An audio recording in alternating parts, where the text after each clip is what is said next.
కానీ అంత స్పష్టంగా రాసున్నా దాన్ని పట్టించుకోకుండా మూత్రం విసర్జిస్తున్న వాడే మా ఈ సినిమాలో మూర్ఖుడు.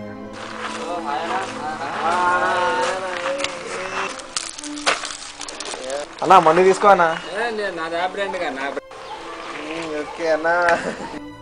ఇక్కడ నుంచి వస్తున్నా. పక్క గలీలో ఒక ఐటమ్ ఉంది, దాని దగ్గరకు పోయేసి వస్తున్నా. నువ్వు పెద్ద ప్లే బాయ్ అన్నా. మొన్న మన వాడు ముంబై వెళ్ళేసి వచ్చాడు, అక్కడ ఫుల్ ఎంజాయ్ చేసి వచ్చిండు. మళ్ళీ హెల్మెట్ పెట్టుకున్నావరా? ఇక్కడ పక్కా అన్నా, లేకపోతే రానియర్.